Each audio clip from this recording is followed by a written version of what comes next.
Esto es Legión Coleccionista, el podcast donde el mundo del coleccionismo no tiene límites. Hola, bienvenidas a un nuevo episodio de Legión Coleccionista, el podcast donde hablamos de todo tipo de coleccionismo. Yo soy Lilia y les recuerdo que nos pueden seguir en nuestro Instagram, TikTok y ahora en YouTube Music, donde nos encuentran como Legión Coleccionista Podcast. ¿Quién no ha soñado con emprender una emocionante búsqueda llena de tesoros ocultos y reliquias antiguas? A lo largo de su carrera cinematográfica, es uno de los exploradores que se ha convertido en un símbolo del coleccionismo, encarnando la pasión y el espíritu aventurero de quienes buscan preservar y estudiar objetos de valor histórico. En este episodio, nos sumergiremos en la vida y la leyenda de este icónico arqueólogo, explorando la fascinación que ha despertado en los coleccionistas de todo el mundo. Desde los famosos látigos hasta los mapas antiguos y los artefactos sagrados, analizaremos cómo este personaje ha influido en la cultura del coleccionismo y ha inspirado a miles de seguidores a embarcarse en sus propias aventuras. Acompáñanos en esta búsqueda de tesoros coleccionables de Indiana Jones. Hoy me acompaña Lalo Banda e Iván Hernández de nuevo. ¿Cómo están, amigos? Hola, Mapi, bien. ¿Y tú? Ya, nueva temporada. Se vienen temas interesantes. ¿Cómo estás, amigo Iván? Hola, súper bien con este tema que me encanta y me fascina. Veamos a ver qué tal, qué buenos datos les podemos dar por acá. Para comenzar, voy a dar un contexto muy rápido de quién es este personaje que nace totalmente del cine. Indiana es un arqueólogo y aventurero creado por el director George Lucas y le da vida a Harrison Ford. La saga de películas de Indiana Jones, compuesta por 5 filmes, ha cautivado a millones de fanáticos en todo el mundo. Desde su primera aparición en Indiana Jones y los Cazadores del Arca Perdida en 1981 hasta su última aventura estrenada en 2023, Indiana se ha convertido en un fenómeno cultural y sus películas son altamente coleccionables. Las primeras 4 películas fueron dirigidas por Steven Spielberg y combinan la acción, la historia y la arqueología, atrapando a los espectadores en una búsqueda de tesoros y reliquias antiguas como el Arca de la Alianza y el Santo Grial, a la vez que se enfrenta a adversarios nazis para evitar que utilicen tales reliquias con fines siniestros. ¿Por qué creen que esta franquicia es coleccionable? Y antes de que me contesten esta pregunta, creo que es muy coleccionable para cierto tipo de público. Los centennials de ahora no creo que les llame mucho la atención. ¿Esto sube su valor coleccionista? Bueno, empecemos con el punto del público. Creo que eso está interesante, ya que si bien pues sí se quedó en la época de los 80s, la mayoría de la gente que creció con esas películas y es donde muchas veces se crea esta nostalgia y esta afición por tener cierta memorabilia cinematográfica, pues sí es de gente mayor, digámoslo así. Aún así creo que objetos recientes como palomeras, como Hot Toys, que son objetos coleccionables más recientes, todavía pueden tener como ese interés para los centennials, para un público mucho más joven, que aunque no sería como el grueso de la gente que buscaría coleccionar, pero aún así con el estreno de las películas y con el estreno de los videojuegos que va a tener Xbox y así, puede haber como un mercado para ese público más joven. Sí, totalmente de acuerdo en el punto de los públicos que está intentando alcanzar.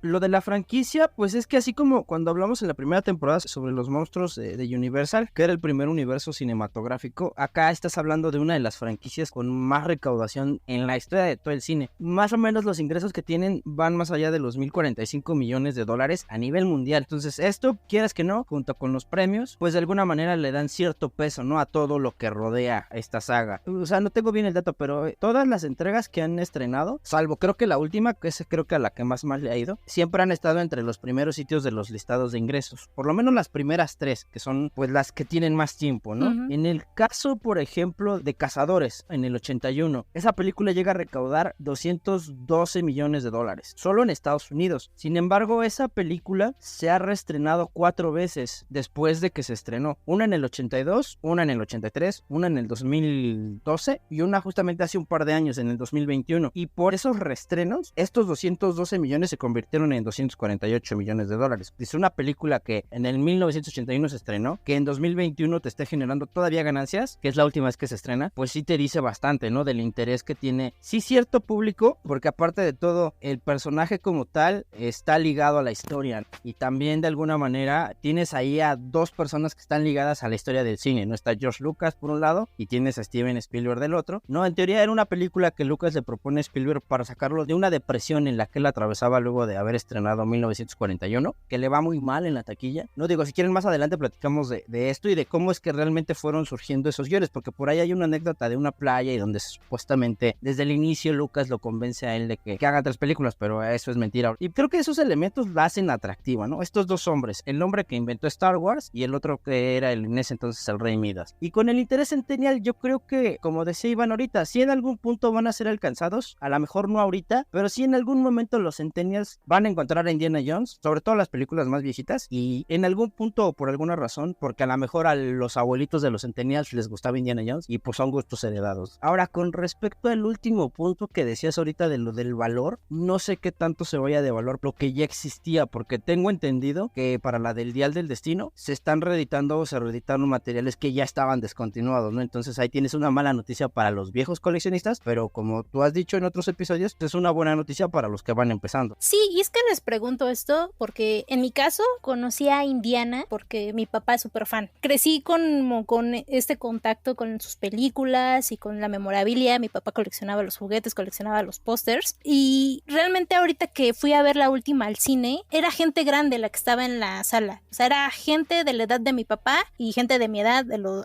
30 años, pero no había chavitos. Entonces, yo creo que sí es un personaje que es un poco complejo para que las nuevas generaciones, que era la intención, creo que de Disney hacer esta película, era la intención de incluirlos en este público, creo que no se logró. Y entonces, para mí, sí, volvieron a lanzar reediciones, que sí están muy chidas y eso, pero la misma gente que vio las películas en los 80s es la que lo está comprando. Los centennials, en un mundo tan rápido por las redes y eso, creo que no están interesados en este tipo de personajes. Que digo, para mí, que soy coleccionista, a lo mejor no al tiempo completo de Indiana, pero sí tengo algún par de piezas, a mí me conviene, pero no sé si a Disney le salió mal la jugada en ese caso. Es que sí tienes varios factores ahí. Yo creo que ya tienes una audiencia cansada, sobre todo los centennials, que está demostrado que no poseen una atención tan demandante como lo puede llegar a ser una película de Indiana Jones, y no porque Indiana Jones sea como los filmes daneses o los europeos, ni porque sea lo contrario, no, sino porque pues, es cine de aventura, ¿no? Es cine que de alguna manera tienes que estar atento en la pantalla para no perderte de esos detalles, para no perderte de repente de esos guiños que hay a otras películas. Y pues sí, a lo mejor ahorita yo creo que sí la van a sufrir un poco, a lo mejor en cuanto a ganancias, pero también yo creo que obedece mucho a eso, a que ya también las audiencias están, pues no sé si cansadas o realmente, como dices tú, desinteresadas. Y sí, pues en algún momento llegarán a Indiana por nostalgia, porque su tío o su abuelito o su papá, digo, yo sé que nosotros no somos de la escuela que piensa tener hijos, pero si tuviéramos un hijo, seguramente va a conocer a Indiana Jones, ya que le guste sería distinto, pero eventualmente llegarán ahí, y si no, pues mejor para nosotros, como dices tú. Creo que también un factor que hay que considerar es que pues el arquetipo de Indiana Jones tal vez no se queda obsoleto porque sigue habiendo este concepto de cine de aventuras, pero si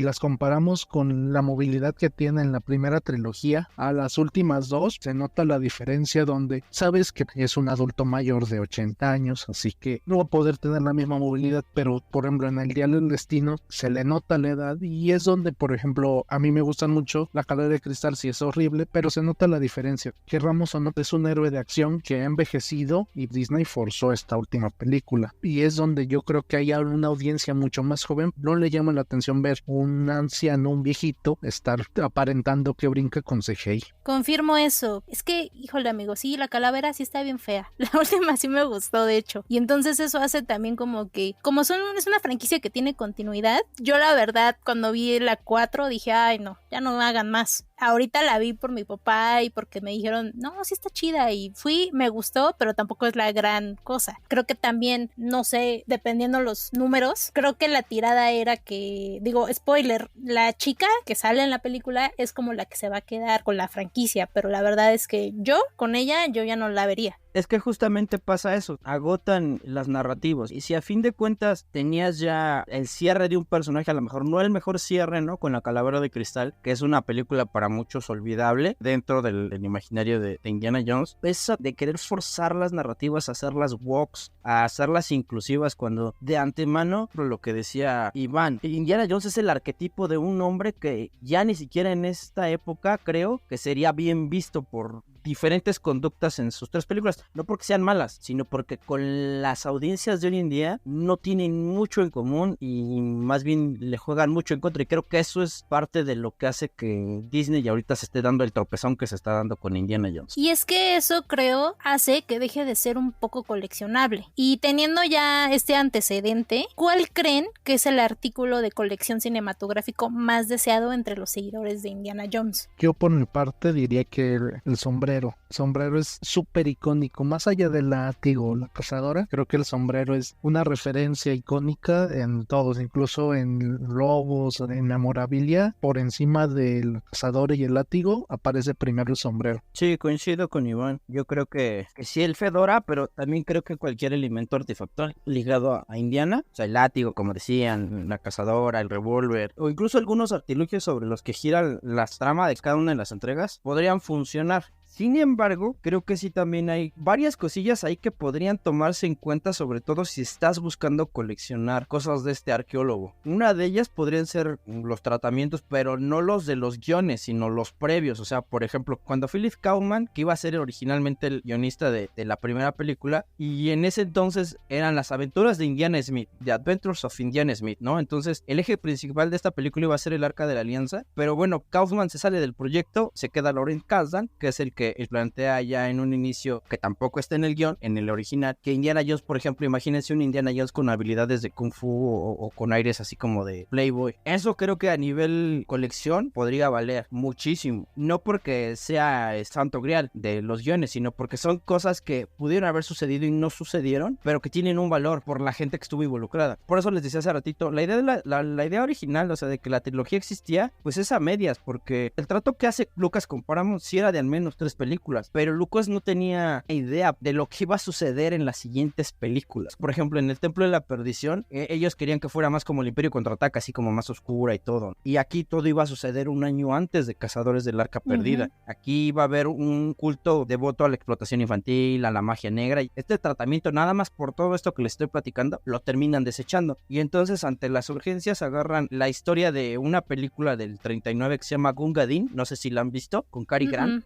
Salen 3 amigos que son sargentos en el ejército británico, pero están en la India, cuando la India en ese entonces pertenecía todavía al Imperio Británico. Estando ahí se encuentran justamente con unos seguidores a un culto de una diosa llamada Kali, con un grupo de tipos que se llaman los estranguladores, que son literal los que terminan ocupando para esta película. Entonces, esos tratamientos creo que sí podrían valer algo. De la última cruzada hay un tratamiento donde Indiana Jones iba a venir a México a buscar una máscara que pertenecía a Moctezuma. Sí, de hecho, el universo cinematográfico de Indiana ha inspirado una amplia gama de productos, desde figuras de acción y réplicas de artefactos hasta pósters y libros. Los fanáticos y coleccionistas encuentran en estos objetos una conexión tangible con la historia y las aventuras del arqueólogo. Los objetos icónicos asociados a Indiana, como su sombrero, su látigo, como decían los chicos, y la chaqueta de cuero, se han convertido en elementos de culto y altamente deseados por los coleccionistas. Hasta Chip, de Chip y Dale Rescatadores, tiene un look inspirado en Indiana. Es por eso que les traigo una lista con los 5 ítems más coleccionables de la franquicia. Aquí estamos otra vez hablando totalmente de coleccionismo de cine. En el primer lugar tenemos uno de los sombreros fedora original usado por Harrison Ford en la película Cazadores del Arca Perdida, que se vendió en 2015 por más de $500,000, y en 2018 apareció otro que se vendió por $424,000. La estimación original de The Prop Store para la subasta de otro sombrero fedora del Templo de la Perdición estaba en el rango de $150,000 a $200,000. El comprador del sombrero no ha sido identificado. Aquí es curioso porque no solo hay un sombrero, hay como, ¿qué les gustaría? Entre todas las películas, unos 500 sombreros y la mayoría son valiosos. O sea, ya así de entrada 5, ¿no? Porque son 5 películas, más las réplicas, como dices tú, hasta 500 podrían ser. Sí, que incluso cada uno durante las grabaciones y los props se pierden, así que muchos de ahí es donde se recuperan y pueden tener otros valores. Digo, incluyendo también la película, sobre todo la del Arca Perdida, es que tiene el mayor valor, al fin de cuentas es donde inicia la saga. Y realmente que están bien conservados, ya para el tiempo que tienen, están bastante bien conservados y entiendo por qué el valor. También siento que al haber muchos, como que pierde tantito como ese misticismo, ¿no? De que lo haya usado Harrison Ford. Pero es que es eso, lo usó Harrison Ford. Y ahora lo que platicamos justamente en el coleccionismo de cine. Si por alguna razón llega a fallecer, Bueno, sí. y dependiendo de las condiciones en las que fallezca, o sea, imagínate a él que le gusta andar rescatando gente en su avioneta en el monte, pues moriría como un héroe. Digo, ojalá no dures muchos años, Harrison Ford, porque te queremos mucho, pero, o sea, imagínate que pasara algo así, pues olvídate, o sea, ese sombrero, ¿cuánto duplicaría o triplicaría su valor ese sombrero nada más por ese simple hecho? Casi se nos muere, tuvo un accidente, de hecho, en una avioneta hace como 3 años, 4 años. Pero sí, sería un héroe, irónicamente. En el segundo punto tenemos que, según en el portal Prop Store Auction, un látigo auténtico utilizado por Harrison Ford en Indiana Jones y el Templo de la Perdición de 1984 se subastó entre 50,000 y 70,000 libras, pero no es el único. A través de los años, los coleccionistas han pagado por látigos originales alrededor de $100,000 en diferentes subastas, reporta el sitio de The Guardian. Y este está más simplón. Sí, pues es que al fin de cuentas es mucho más icónico, digo, lo asocias al personaje, pero es más icónico el sombrero fedora. No le quitemos el valor, pero al fin de cuentas es un látigo y debe de haber muchos, pero el sombrero es el sombrero, no hay de otro. En el tercer punto, y este yo creo que es mi favorito, es un ídolo original de oro que Indiana Jones intenta robar en la famosa escena de apertura de En busca del arca perdida. Esta pieza ha alcanzado precios de hasta $20,000 en subastas especializadas. En 2004 se vendió uno entre $3,800 y $5,100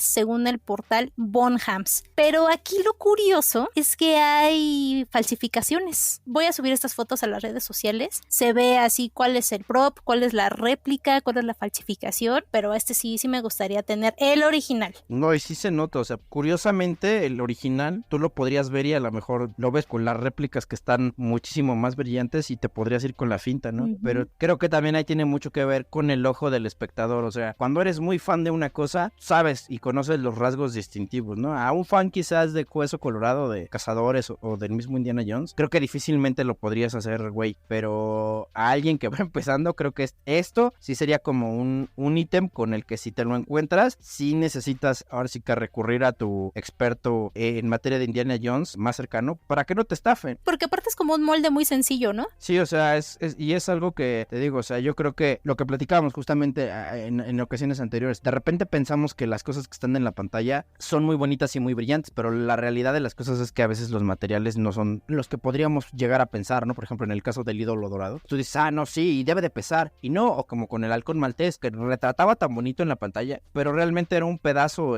así como de unicel forrado, o de madera. Que aquí es justito caemos en querer tener un pedacito de esas películas que nos gustan, de todas esas réplicas. Por ejemplo, hace poco, estaba viendo El Templo de la Perdición, y me puse la escena icónica donde le están sirviendo de comer y hacen helado de sesos de mono, literal. Me puse a buscar si encontraba parte de la memorabilia original de el mono, la cabeza de mono que ocuparon, y las cabezas se degradaron, ya que eran de los materiales, no eran nada para preservarse, o sea, tenían la idea de desecharlas al fin de cuentas, así que esos props desaparecieron. Y si quieres buscar algún elemento similar, sabes que no es original, ni no tiene nada que ver con la película, pero solo se asemeja a, ¿no? Sí, o tendrías que aplicar así como que literalmente un Guillermo del Toro y mandarte a hacer, como dices, tu réplica de tu copa de cabeza de mono. Mejor el ídolo de oro.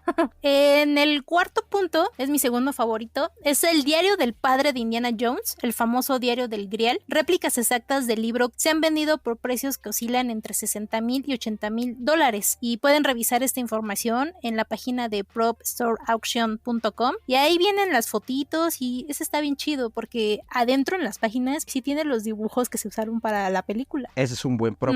Y aparte, nada más por estar asociado con el señor que fue papá de Indiana Jones en las películas, y te podría decir que nada más por eso sí le veo digo, no es porque lo tenga, ¿verdad? Pero sí le veo el precio muy bajito. Es un objeto que tocó Sean Connery. Sí se te hace que está muy bajito, entiendo el porqué, pero a comparación, por ejemplo, de los sombreros, a mí me gustaría tener más Me llama mucho la atención justamente ahorita que dijiste los sombreros, cómo los sombreros cuestan lo que cuestan y los látigos no cuestan eso, ¿no? Podrías decir, bueno, podría ser el objeto más valioso, pero no, o sea, el fedora sí está por encima de cualquiera, ¿no? Incluso de este. Creo que también, por ejemplo, el precio que toma este diario es porque al final de cuentas fue en su momento la conclusión de la saga, y si vemos como la revisión de todo, se iba inclinando hacia lo fantástico, ¿no? Tal vez por eso no tenga como el peso que debería, pero sí, concuerdo con el señor Banda, que lo haya tocado Sean Connery, debería tener mucho más peso y mucho más costo. En el último punto tenemos la chaqueta de cuero utilizada por Indiana en varias películas. Estas chaquetas auténticas, con su distintivo estilo y en un buen estado de conservación, han alcanzado precios de alrededor de $10,000 en subastas y ventas especializadas. Una réplica de la chamarra de la cinta Indiana Jones y el reino de la calavera de cristal se vendió entre $5,000 y $10,000, según el portal PropStoreAuction.com, y esta sí está muy desgastada, de plano. Yo creo que por eso no es tan cara. Y me van a matar, pero para lo malo que es esa película sí está muy cara esa chamarra. Sí, la peor de la saga, sí, sin duda, es demasiado. Yo creo que sí se vendió porque esta subasta ya está pausada, entonces hay un muy fan que sí la compró, aunque la película sea mala. Si eres muy fan y es para lo que te alcanzó, lo vas a querer tener. Sí, pero yo gastaría $10,000 mejor en otra cosa, la verdad, como dices, me hago mi Guillermo del Toro y me mando a hacer una réplica de otra cosa, como si tuviera los $10,000. Hasta por menos te haces tu fedora similar Indiana, digo, solo se va a parecer, no va a ser el original, pero puedes simular que es el original hasta que alguien con el ojo te diga, no, eso es una copia. Seguramente si te metes a TikTok o a los reels de Instagram y buscas ahí o en YouTube un DIY de cómo hacer tu chamarra como la de Indiana Jones, hay un tutorial y lo puedes hacer tú, como dicen, por muchísimo menos dinero. De hecho, en Inglaterra hay una tienda que se llama The Herbert Johnson y hace las réplicas de estos sombreros y las puedes comprar y están bien padres. Es como esa tienda de Kingsman, no sé si han visto, que hacen los trajes. Ajá. Digamos que es el mismo concepto, pero con los sombreros de Indiana Jones. Y de hecho estoy aquí en la página. Aquí un sombrero está en 495 libras, pero de $10,000 a 400 libras, pues está más accesible. Sí, y a lo mejor ese lo que podrías hacer es conseguir los autógrafos de Spielberg, de Lucas, de Harrison Ford. Te digo, Harrison Ford no es una persona que sea muy sociable, no quiere decir que sea malo, simple y sencillamente, o sea, imagínate conseguir un autógrafo de ese individuo en ese sombrero, creo que se compensa. Y justo ahí le darías el punto de vista del coleccionista. Ya con esas firmas, aunque sea un sombrero, una réplica de lo que sea, de la calidad que sea, con las firmas, ahí al fin de cuentas se vuelve ya un artículo coleccionable. Sí, y cabe de destacar que los precios mencionados son estimaciones generales de las páginas y pueden variar según el estado de conservación, autenticidad y la demanda del mercado en un momento dado. Aquí lo interesante es que el coleccionismo de Indiana Jones se extiende más allá de los objetos cinematográficos. Existen réplicas y objetos auténticos relacionados con artefactos arqueológicos representados en las películas. Estos objetos ofrecen a los coleccionistas la oportunidad de tener piezas que rememoran la historia y la arqueología, fusionando el mundo de la ficción con el mundo real. Así como se dijo en el episodio de Volver al Futuro que el objeto de colección más emblemático era el DeLorean, en Star Wars dijimos que los sables de luz. Aquí, ¿cuál elegirían? Solo pueden elegir uno. Ya lo dijo Iván hace ratito, el fedora, porque con Indiana Jones justamente pasa lo mismo que con Sam Spade, que era el detective que hacía Humphrey Bogart en el Halcón Maltés. En Humphrey Bogart, en esta película, el sombrero está ligado a su labor como detective. Y en el caso de Indiana Jones, tú ves ese sombrero y está ligada a su errática labor como arqueólogo y como profanador de tumbas. Creo que este punto ya lo había matado Iván, pero coincido con él totalmente por esa razón. Es icónico. Sí, literal. Yo creo que lo único que podría superar eso es encontrar alguna rareza de todos esos productos que han sacado, que los mencionabas tú ahorita, ¿no, Lili? Desde los juguetes, los tableros, los pinballs, los disfraces, los espectáculos que incluso Disney ha tenido. Varias marcas ya han entrado ahí, ¿no? Y no todas permanecen, ¿no? Por ejemplo, Micro Machines, que en algún momento llegó a hacer cositas relacionadas a Indiana Jones, o los señores cara de papa. Ahora sí que la primera característica de que está vestido de Indiana Jones es el sombrero. Ahorita que dices los espectáculos de Disney, yo les voy a llevar la contra, porque para mí un elemento muy emblemático, y yo creo que de lo que más recuerdo en mi niñez, es esa escena de la roca, de la bola, que hasta en Los Simpson hay una parodia. Para mí eso sería lo más emblemático. La roca. Ajá, no es tan un objeto, pero en el show de Disney sale esa escena, recrean esa escena y es lo que más recuerdo yo en mi infancia acerca de Indiana Jones. El tema es que ¿de dónde la sacas? ¿Todavía existirá? Si no te haces una de papel como una piñata. Y es que me acuerdo que hasta los Muppets tenían su versión también de la piedra. Pero fíjate, y digo, ahí no, ahora sí que no es por llevarte la contra. ¿Qué es lo que termina rescatando al final de esa secuencia Indiana Jones? El ídolo de oro. No.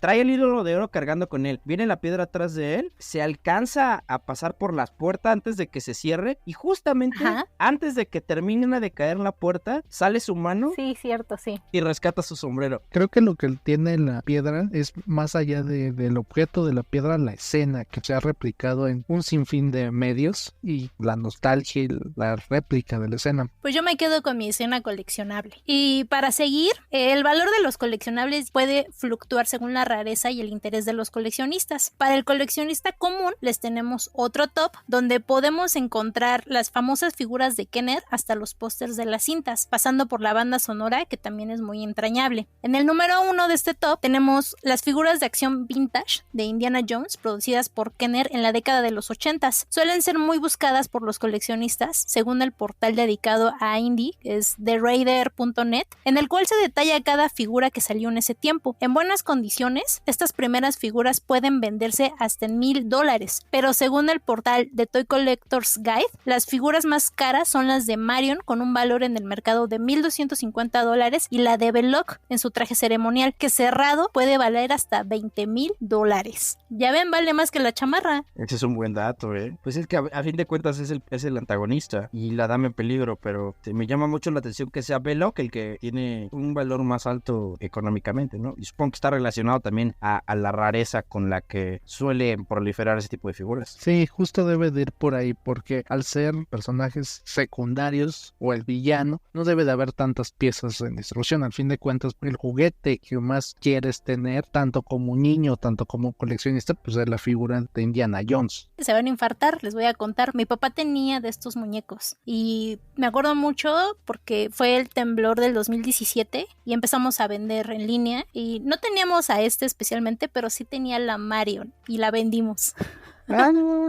No sé si sea bueno o malo. Bueno, pero puedes presumir que tuviste una en tus manos. Sí. Y el resto de los demás no. A mí, ¿sabes cuál me hubiera gustado o cuál me llama la atención? Que revisando justamente, digo, no sé cuánto valga y a lo mejor no vale tanto, pero al tipo que le dispara en la escena de donde están en la villa esta y de repente llega un güey con una espada y le empieza a mover así como muy diestro y de repente Indiana agarra y saca la pistola y le dispara. La icónica leyenda de que tiene que ir al baño.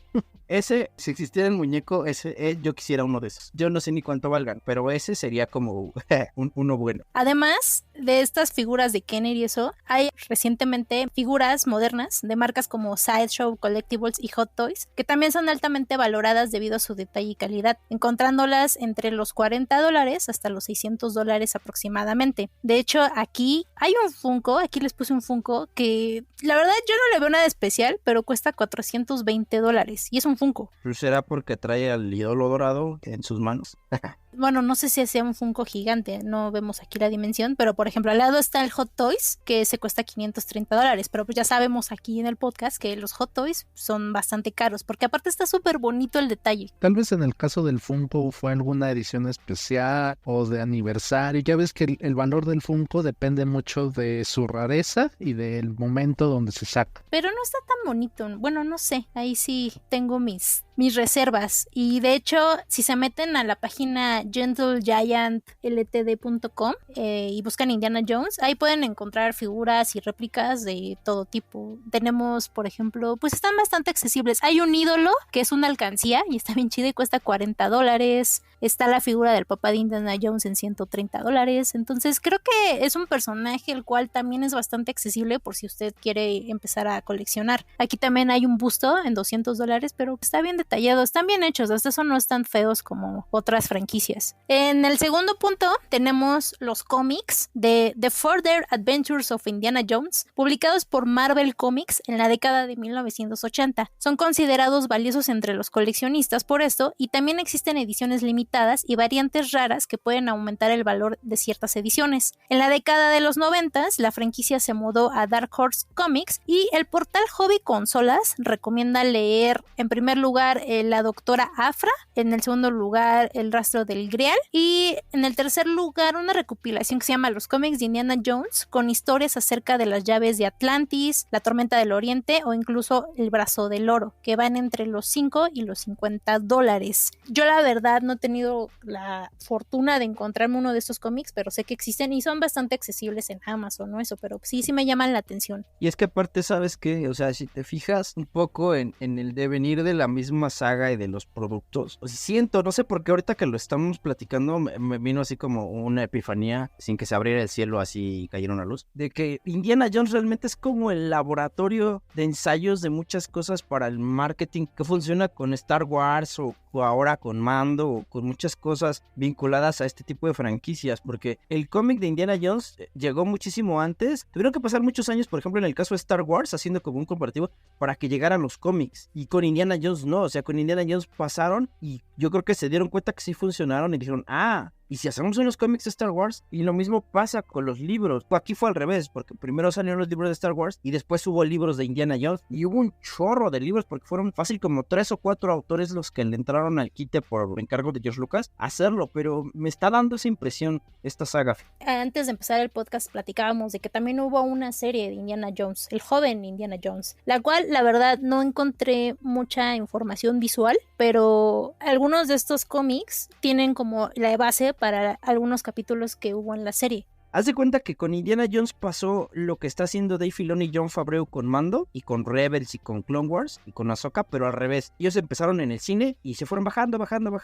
hasta llegar a tele, luego libros, luego cómics, luego videojuegos y todo esto. Y en la serie lo que pasaba es que se les ocurrió, bueno, no se les ocurrió, realmente lo que sucede es que cuando llega la serie después de la última cruzada, pasa lo mismo, o sea, se queda estancado Lucas y de repente dice, oye, ¿qué hacemos? No tengo ideas para sacar una película nueva, y entonces sacan esta serie. Y en esta serie pues estuvo Corey Carrier, que salía de Indiana Jones. Por ahí sale Daniel Craig bien joven, sale de Saruman, Christopher Lee, Catherine Zeta-Jones, que también está bien chamaca. Y en calidad de cineastas tienes a gente, por ejemplo, como Carrie Fisher, que ese es ahorita un paralelo. Pues ahí está Bryce Dallas Howard dirigiendo de los mejores capítulos que de repente llegan a sacar en Mandalorian. Tienes a Frank Darabont, que te hizo una película como Sueños de Fuga, y a Mike Newell, no digo, eso no más por mencionar algunos, pero es muy chistoso cómo se fueron yendo hacia allá y cómo de aquí, de la serie, salen historias para los cómics. Uno de los capítulos de esta serie, que te digo, fue bien exitosa en su tiempo, o sea, a lo mejor tendrías que echarle una revisada porque de repente sale el Dr. Freud, de repente salen así personajes históricos con Indiana Jones en distintas épocas de su vida. Pero bueno, para no hacerles el cuento más largo, hay un capítulo que ya no se filma y es una historia en la que supuestamente Indiana Jones está siendo perseguido por unos ex nazis, y este capítulo va a tener toques de ciencia ficción, sobre todo de aliens. Si les suena un poco, este tratamiento terminaría convirtiéndose en esta malamente llamada El Reino de la Calavera de Cristal casi 20 años después de la última cruzada. Entonces, una cosa como que ha ido llevando a la otra, y de alguna manera sí te digo, o sea, me está dando la impresión como que Indiana Jones es como el laboratorio de ensayos de cosas bien interesantes. Sí, aquí justo también retomando lo de la serie y lo de los cómics, recordemos que estos materiales impresos también se llevaron al mundo digital en videojuegos. Hay algunos videojuegos con cierta rareza del joven Indiana Jones para distintos formatos ochenteros, Atari, Commodore, donde se retoman estas historias. Y por ejemplo, también nota que mencionabas la de las llaves del Atlantis,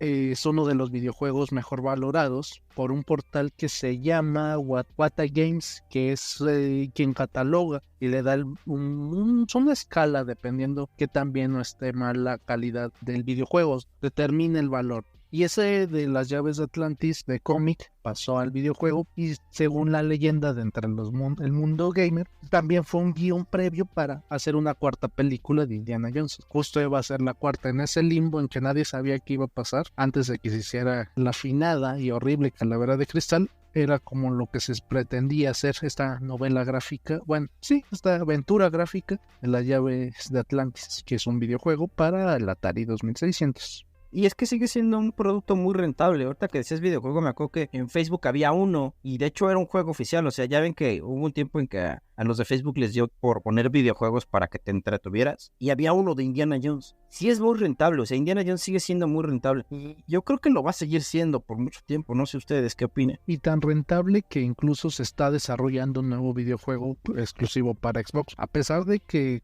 al inicio decíamos que el nicho es para gente mayor, se sigue desarrollando contenido audiovisual y para el mundo del videojuego, que a lo mejor un Xbox y así no esperas que lo vea tu papá de 50 años. A lo mejor nosotros sí podríamos llegar a jugarlos, pero también audiencias más jóvenes. Por ahí es por donde, saliendo del mundo del cine, por ahí es por donde podría tomar como un nuevo vuelo Indiana Jones como personaje. Y es que justamente, o sea, eso que estás diciendo, Iván, digo, me estoy adelantando un poquito quizás a lo que va a platicar ahorita Lili, pero por ejemplo, tienes un juego como Tomb Raider y tienes un juego como Uncharted, Tomb Raider a finales de los 90 y Uncharted recientemente, que están inspirados en este cine de aventuras y en esta misma dinámica del explorar las minas o montañas y encontrar cosas y tesoros y cosas incluso hasta medio, ¿cómo decirlo?, sobrenaturales o mágicas. Sí, es que precisamente haciendo el guión decían que nuestra versión, digamos, millennial de Indiana Jones era Lara Croft de Tomb Raider. Entonces sí, creo que influencia hay bastante.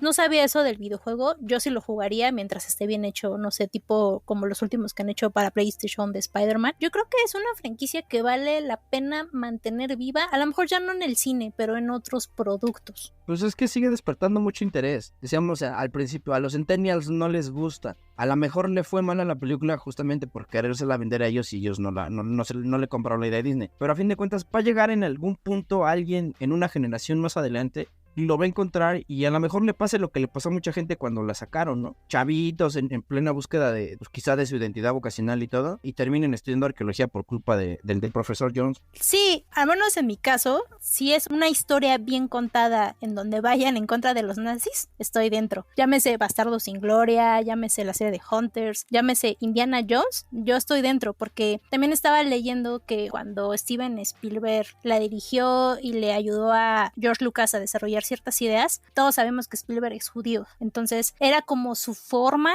no sé si decir vengarse o como de poner en imagen lo que a él le hubiera gustado al enfrentarse a los nazis. Creo que esa parte que no dejan morir históricamente para que estas nuevas generaciones no se olviden de que ese periodo de la historia pasó, se me hace muy interesante mantenerlo vivo de esta manera. Pues es una manera muy light, la verdad, y una manera yo creo que menos republicana, si lo quieres ver en términos de blanquitud americana, es la menos republicana que hay, porque a fin de cuentas es un personaje que solo existe en la ficción y que sí, como dices, es un vehículo que te divierte, que te invita a ser coleccionable, o que es coleccionable más bien, pero también parte de ahí de un rasgo muy característico justamente de los seriales cinematográficos de los años 30 y de los años 40, que son prácticamente la inspiración para George Lucas, ¿no? Entonces, en un estilo más contemporáneo, sí, claro, habrá gente que se puede enojar, pero Casablanca, que es del 42, fue creada como un filme con estas características, pero era meramente propagandístico, ¿no? En el que la ideología estadounidense se iba a imponer a la de los nazis. Otro ejemplo, no sé, el Capitán América con Red Skull. Y lo mismo pasa con los filmes de Indiana Jones, tienen ese mismo espíritu, menos republicano, más rebelde quizás en la pantalla a la hora de agarrarse a golpes con los malos, pero con unas ideas muy claras también sobre cuál es la nación predominante, ¿no? Porque ahí tienes a dos naciones, a los estadounidenses y a los alemanes. En el tercer punto tenemos los pósters originales de las películas de Indiana Jones, especialmente los de En busca del arca perdida y La última cruzada, son extremadamente valiosos para los coleccionistas. Los pósters en excelente estado y ediciones limitadas pueden alcanzar precios significativos en subastas y mercados especializados. Un póster autografiado por Mark Ratz, que es el artista detrás de varios artes como Star Wars, Indiana y Blade Runner, lo consiguen por $395 en el portal PropStore.com, el cual está bastante accesible, y este señor, la neta, tiene un talentazo. Y qué curioso que en las tres haya salido Harrison Ford, fíjate. Sí, aquí es curioso que el del templo, por ejemplo, a mí yo prefiero el templo de la perdición y es el que no aparece, qué curioso, y es el que, a menos por gusto personal, es el que me parece más atractivo de los tres. y son súper coleccionables. Digo, aquí el valor es porque lo autografió el artista. Obviamente son copias, son réplicas. En Amazon, si usted quiere comprar su póster, hay hasta de 500 pesos y lo enmarca y se ve bien bonito en su casa. En el último punto de este top tenemos que con la última cinta de Indy, Disney lanzó al mercado en sus parques una serie de réplicas de los objetos más emblemáticos de la saga, que van de entre los 50 hasta los $400. Los pueden comprar en la Disney Store en línea, o no creo que lleguen aquí a México, pero si alguien visita los parques, creo que vale bastante la pena. Son precios muy accesibles. Por ejemplo, aquí hay una chamarra y cuesta $400, hay una camisa de $65, está la réplica del muñeco vudú de Indiana, está a $130. Yo creo que si usted es coleccionista y quiere empezar, son piezas bastante accesibles. Creo que es el área de oportunidad para los nuevos coleccionistas. Y también para los viejos, a lo mejor si se quedaron con ganas o les faltó capital para poder comprar algo. Creo que este es un muy buen momento para ser coleccionista de Indiana Jones. Así es, y las películas y la banda sonora, de la cual no hemos hablado mucho, han dejado un impacto duradero en la cultura popular y continúan generando entusiasmo y pasión entre los seguidores. La combinación de la intriga arqueológica, la acción trepidante y el carisma del personaje han convertido a Indiana Jones en un fenómeno coleccionable, nos guste o no, donde los objetos relacionados con él son símbolos de aventura y fascinación por lo antiguo. ¿Cómo creen que John Williams reflejó esto en su música? Perdónanos, John Williams, nos hemos olvidado de ti todo el capítulo y tienes toda la razón. Ese también es un punto a valorar de esa película. Pero es que tienes tantas cosas aquí que creo que se justifica un poco. No el olvido, pero o sea, el sombrero, la chamarra, el látigo, la pistola. Tienes mucho material de dónde escoger y también tienes una música muy, muy emblemática. Y justo eso es lo que complementa lo que mencionábamos hace rato de la escena de la piedra. Complementa perfectamente todo el escenario sonoro de la escena, lo cual todavía le da como un punto más de una referencia y poderse ser una referencia dentro de otros medios, dentro de otros productos audiovisuales. Sí, totalmente de acuerdo, o sea, la influencia que ha tenido, tienes por ejemplo las minas del Rey Salomón, los Goonies, que también es de este mismo par, bueno, no de este mismo par, pero sí de Spielberg, tienes La Momia, no la de Boris Karloff, la de Adam Sandler. Tienes Atlantis, por ahí, El Imperio Perdido. ¿Cuál Adam Sandler? Es Brendan Fraser. Perdón, Brendan Fraser, discúlpenme, sí es cierto, tienen toda la razón. Es que están gorditos y altos los dos. Sí es cierto, sí, con Brendan Fraser, perdón.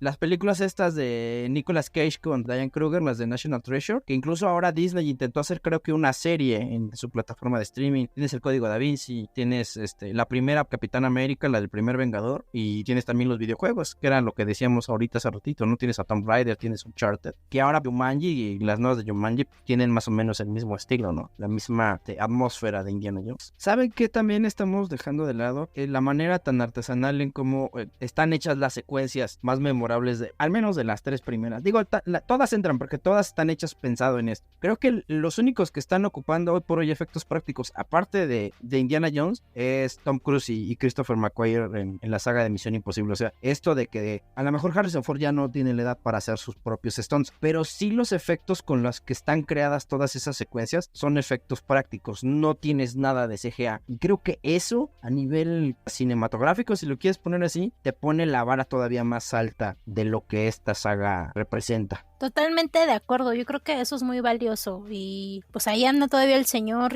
Harrison Ford y espero nos dure bastante tiempo todavía. Y en nuestra sección de coleccionando datos, les voy a contar que las ideas sobre la fascinación de Don Adolfo, ese señor del bigotillo chistoso en la Segunda Guerra Mundial, por reliquias antiguas y artefactos místicos, han sido objetos de especulación y leyendas urbanas. Tal cual no hay hechos históricos sólidos que lo confirmen, pero hay bastantes fuentes que cuentan que el hombre de confianza de Adolfo, Heinrich, que tenía un apellido muy parecido al de Adolfo, creía en la existencia del Santo Grial y otros objetos con tendencias fantásticas, tanto que recurrió en varias ocasiones a la mitología en busca de salvación cuando estaban por perder la guerra. De hecho, se dice que Heinrich reunió a su estado mayor y les ordenó que construyeran una versión moderna del martillo de Thor, una gigantesca arma eléctrica capaz de inutilizar todos los sistemas eléctricos de las tropas aliadas, desde las comunicaciones de radio y sus radares materiales hasta los mecanismos de arranque de sus tanques. Esto lo pueden ver más completo en un documental que está bastante cortito, dura unos 20 minutos, que está en YouTube, que se llama The Nazi Quest for Thor's Hammer, de un canal que se llama World War II,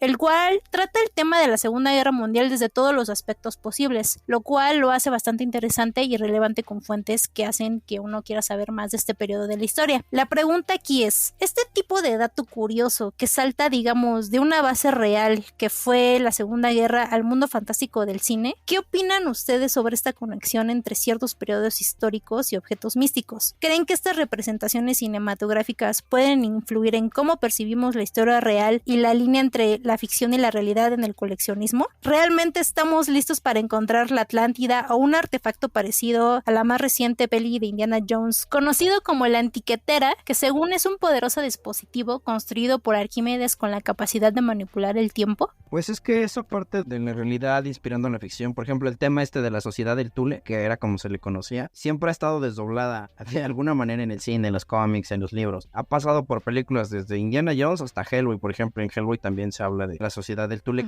De hecho, se crea con otro objetivo muy distinto que tiene más que ver con la pureza de sangre. Algo así como lo que hace Grindelwald en el mundo mágico de Harry Potter y Voldemort. Pero era para eso, para lo que se crea la sociedad del Thule. Y al final terminan buscando la lanza perdida de Cristo. Cosas que ellos pensaban o que creían en su folclore colectivo paranoico, que eso les iba a ayudar a ganar la Segunda Guerra Mundial. Entonces, esos temas han estado articulados siempre. Digo, son un vehículo para divertirte, realmente. Sí, para que aprendas de historia, pero también para que pues, no te olvides también quiénes son los que escriben la historia real, ¿no? Y quiénes los que escriben la ficción. Que a fin de cuentas, no hay que dejar de lado, si bien son películas entretenidas, que sigue teniendo ese espíritu propagandístico de decir, los buenos somos nosotros, los malos son ustedes, y nosotros tenemos aquí al mejor, al más rebelde, al más cínico de todos los arqueólogos, al más incorrecto, y él nos va a rescatar en el último segundo. Y creo que eso es lo que te dice todo el tiempo la película, de una manera muy sutil. No sé si te acuerdas que cuando hablábamos de Spielberg, decíamos que este amor que siente este hombre por su propio país, lo lleva de repente a expresar este tipo de discursos, no de manera tan panfletera como se podría pensar, porque cuando todos decimos propaganda, pensamos en otras cosas, de más radicales, pero sí lo traen ahí. Creo que son mitad y mitad, y pues nada más lo que tendríamos que tener en cuenta es que son un vehículo de entretenimiento, que Indiana Jones es pésimo arqueólogo, la verdad. Es que a mí esto se me hace como bien interesante, porque sí, sus películas son ficción, basado en ciertas cosas reales, digamos, pero eso hace, como lo habían dicho hace rato, de que aunque sea una persona se va a interesar en estudiar arqueología, o alguna persona que esté en su lapsus no tan racional, pues esto lo dicen en este documental del que les platico, pues sí a lo mejor está en búsqueda del Santo Grial o de estos tesoros tan místicos que yo no sé si existan, o a lo mejor sí existen, pero dudo que tengan estos poderes que creían en la Segunda Guerra Mundial. Pero yo creo que ese también es un valor muy coleccionable de esta franquicia, que es una forma también en que la gente se interese por la historia. Todo empieza en la ficción, pero das un paso a la realidad y entiendes el por qué sí y el por qué no. Sobre todo en este caso de la Segunda Guerra Mundial, en el documental te explican muy bien la base, ¿no? De que este señor creía en un culto, cosas paganas, que realmente no los llevaron a nada, pero eso te dice mucho de que los objetos en los que creían en esta clase de magia no existen, más bien lo peligroso que puede llegar a ser una clase de ideología terminó como terminó en ese periodo. Entonces creo que eso es algo que nunca se debe de olvidar, porque sigue pasando, ¿no? De que hay cultos, hay sectas y la magia existe, pero yo creo que de otra manera. Y también el mismo cine te puede educar, el mismo entretenimiento te puede educar. O sea, no esperes que el cine o la tele, si tienes hijos, eduque a tus hijos. No, o sea, esa es tu chamba. Pero a fin de cuentas el cine sí te puede inspirar a estudiar historia, o a estudiar arqueología, o a estudiar a lo mejor guionismo porque te gustó mucho una historia. Eso sí puede pasar, o a ser un director como le pasó a Steven Spielberg. Y están los dos lados, porque por ejemplo ellos tienen a este héroe que va en contra del Reich,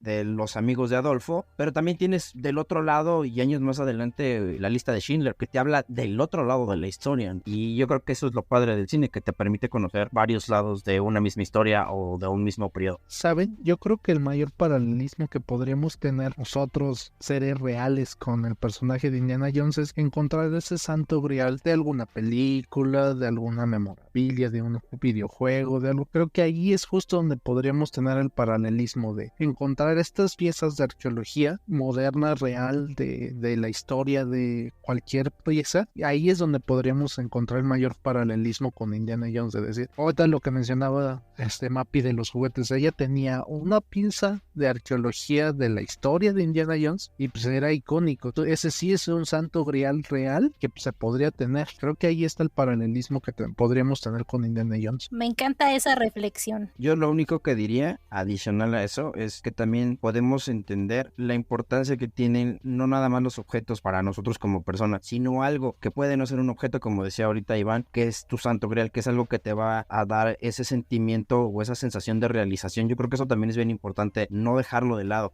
Qué buena reflexión para terminar este episodio. Esperemos les haya gustado. Y para despedirnos, no olviden seguirnos en Instagram y TikTok. Estamos como Legión Coleccionista Podcast, donde nos pueden mandar las fotos de sus colecciones, comentarios de qué temas quieren que hablemos, etc. O nos pueden seguir por favor en Spotify, YouTube Music, Google y Apple Podcast. A mí me pueden seguir en Twitter, que yo le voy a seguir diciendo Twitter a X y Threads. Estoy como @liamx7 y amigos sus redes. Bien, esperemos que se hayan divertido, que les hayamos dado muchos datos que disfruten y hayamos dado los datos más correctos. A mí me pueden encontrar como Iván Deep en Instagram. Y a mí me pueden encontrar en Facebook, Instagram, Twitter, TikTok como el Lalo Banda. Ahí estamos a la orden. Para cualquier reclamo o corrección que hayamos cometido aquí, ahí estamos. Y gracias Lili, otra vuelta por invitarnos y qué chido que hay nueva temporada. No, gracias por seguir apoyando el proyecto, amigos. Digo, este tema daba para más, pero no terminamos. Sí, no, definitivamente, o sea, hasta nos podemos poner filosóficos con Indiana Jones. Así es. Muchas gracias por acompañarnos. Nos escuchamos la próxima semana. Bye. Adiós. Hasta la próxima. Este fue el podcast de Legión Coleccionista. No olvides seguirnos en nuestras redes sociales. Hasta la próxima.